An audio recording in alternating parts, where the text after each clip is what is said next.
Na aula de hoje, a gente vai conversar um pouquinho sobre cultura, inclusão através das nossas diversidades.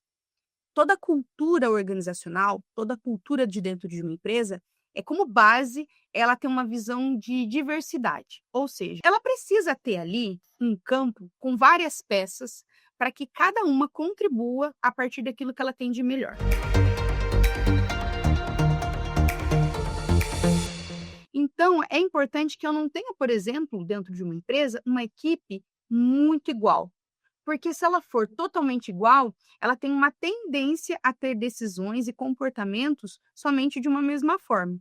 E muitas vezes, dependendo do produto que a gente faz, dependendo do serviço que a gente oferece, a gente precisa de uma diversidade para a construção de inovação e solução de problemas. Então, eu preciso, como empresa, ter uma cultura de inclusão, uma cultura de diversidade, para que eu possa ter várias visões, vários comportamentos, várias personalidades, para que eu consiga gerar ali cada vez mais inovação, solução e resultado.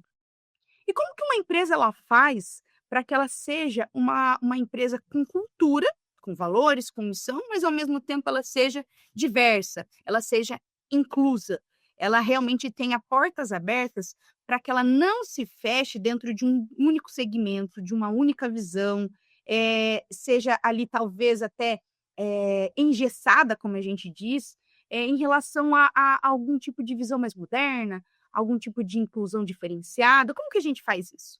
Bom, aí na tela você vai ver um mapa mental de 10 posicionamentos que a empresa tem que ter para que ela melhore ou equilibre mais a diversidade na hora de contratação, na hora de você fazer o serviço, na hora da rotina do dia a dia, na hora para promover mesmo ali a inclusão e as diferenciações dentro do meu setor e totalmente dentro do organismo. A primeira que a gente tem ali é o comprometimento da liderança.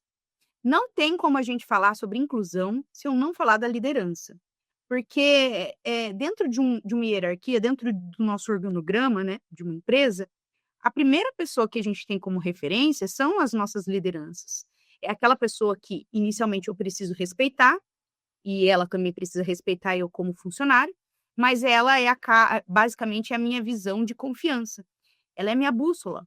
Se eu não tiver uma liderança forte, comprometida, uma liderança, não uma chefia, estou falando de liderança, uma pessoa que não vai mandar, mas que vai orientar, é uma pessoa que vai se comprometer ali com a equipe. E automaticamente, eu comprometido com a equipe, eu consigo desenvolvê-la. Se eu consigo desenvolvê-la, eu vou precisar, como líder, de outras visões, de outras pessoas, de outras opiniões. Então, já parte do líder a necessidade dessa inclusão. Um segundo ponto que a gente vê são políticas e práticas inclusivas.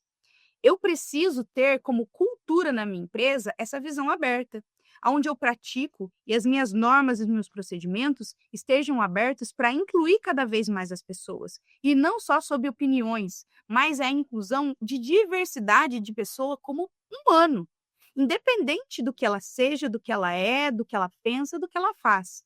Mas a partir do momento que ela tem ali um comprometimento e uma capacidade para fazer o que ela tem que fazer, profissionalmente e humanamente falando, a minha empresa ela tem que ter práticas e políticas que incluem cada vez mais as pessoas, os seres humanos, para dentro daquela cultura.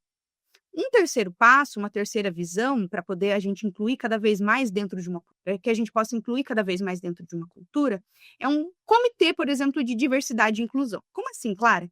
Hoje a gente sabe que muitas vezes, dependendo do gênero, dependendo da deficiência, dependendo, às vezes, das nossas visões políticas e religiosas, a gente acaba muito tendo um bloqueio na contratação, um bloqueio na disseminação de opinião, um bloqueio até no nosso dia a dia, a partir do quê? De práticas abusivas, de discriminação, racismo, entre outras coisas. A gente sabe que isso é um pouco dolorido, um pouco não, muito dolorido de se falar, mas é uma realidade. E é por isso que hoje é importante a gente ter dentro de uma empresa, dentro de uma cultura, um comitê ou uma equipe ou pessoas dentro da liderança que fazem parte dessa visão de disseminar a diversidade e a inclusão.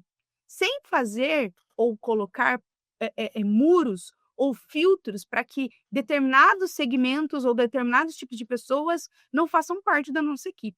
Então, sim, eu preciso de pessoas que disseminem isso, que auxiliem isso, que ajudem dentro da cultura a ter uma equipe cada vez mais diversa. Também precisamos de uma rede de apoio interna, e isso vem muito da gestão.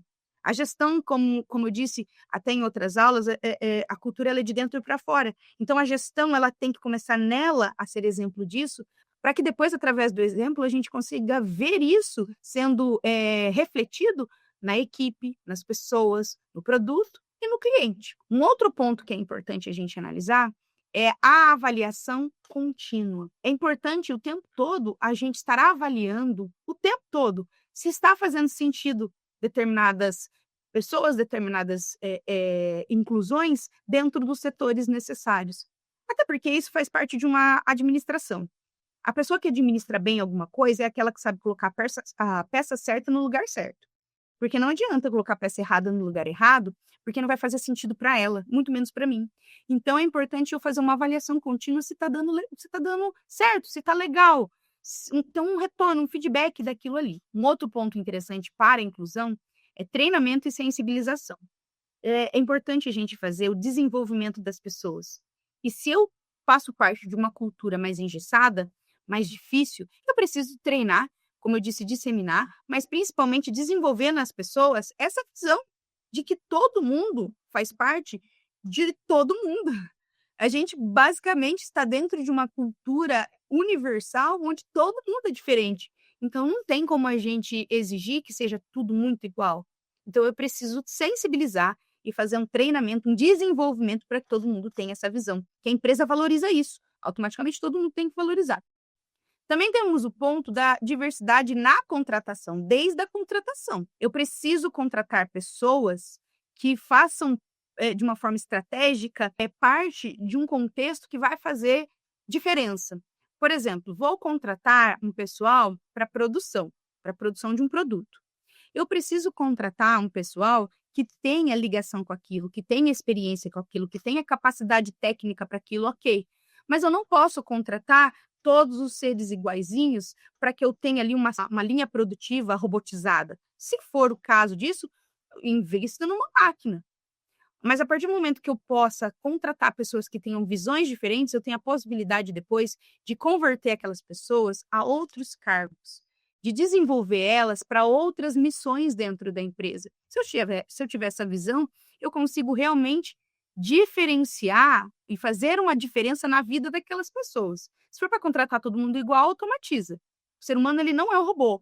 Então eu preciso entender que a diversidade ela inicia na contratação, mas porém contratando a peça certa para o local certo. Outro ponto importante na cultura e na inclusão é a comunicação clara e transparente. E isso, assim, é de praxe falar. Eu preciso o tempo todo estar falando claramente o que eu quero, para que eu quero e por que eu quero. Ou o que eu devo, o que eu não devo e por que não devo. Ou o que podemos, o que não podemos e o que vamos fazer. Porque se não formos claros suficientemente, a gente retrocede, a gente fecha. E aí a gente não consegue o quê? Exatamente o que a gente precisa. Da diversidade de opinião, de visão, de comportamento dentro da missão e da visão e dos propósitos das empresas, mas eu preciso que cada um contribua da melhor forma possível, dando o seu melhor. Também temos a flexibilidade no trabalho. É importante para que a peça certa seja encaixada no local certo, a gente ter essa visão flexível. Eu não posso simplesmente pegar algo e tentar forçar e encaixar uma coisa que não condiz. Eu não posso moldar a visão e a opinião de alguém exatamente para o que eu quero. Consigo? Consigo. É bom? Não é. Por quê? Porque a flexibilidade me traz resultados mais assertivos, me traz resultados mais concretos. Então, eu preciso ter essa visão flexível do que eu posso ter para o que eu posso desenvolver. Eu consigo incluir a pessoa nisso.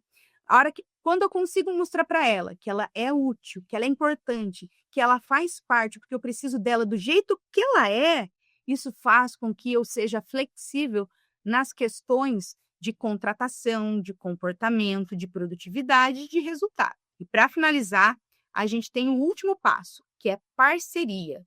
A gente precisa ter parcerias. Parcerias com o cliente, parceria com o funcionário, parceria com o fornecedor, parceria com a liderança.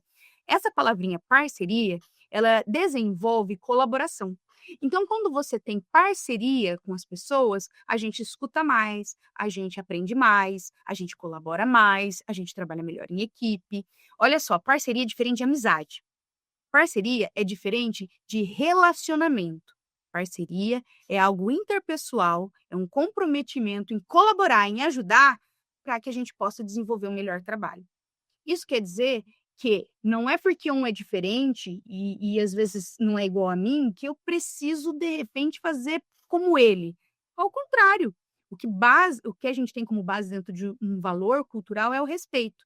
Mas a partir do momento que eu tenho a parceria ali em colaborar, a parceria em auxiliar, a parceria em disseminar essa diferença, não como diferença, mas como inclusão, eu estou incluindo a opinião, a solução, a visão para que as coisas melhorem, para que a gente possa chegar no resultado mais rápido, para que a gente possa solucionar o problema, tudo melhora, tudo desenvolve. É mais importante dentro de uma cultura a gente desenvolver as pessoas, a entender que não é diferença, mas é inclusão, que a gente cai de uma forma mais equilibrada na visão de colaboração, de auxílio, de parceria. E quando a gente tem uma ajuda, a gente não pode negar, porque nada no mundo a gente consegue fazer sozinho. Então, a partir do momento que a gente tem ajuda, independente de como essa pessoa é, ou o que ela vive, ou o que ela crê, ou que ela, de repente, tem de diferente de mim, faz com que realmente eu esteja vendo ela como ser humano. E, mais uma vez, eu como líder, eu como empresa, estando tendo essa visão de cultura e inclusão, eu vou ter cada dia mais uma equipe que se ajuda, que se colabora, que se auxilia. E isso, com certeza, vai refletir nos resultados da empresa.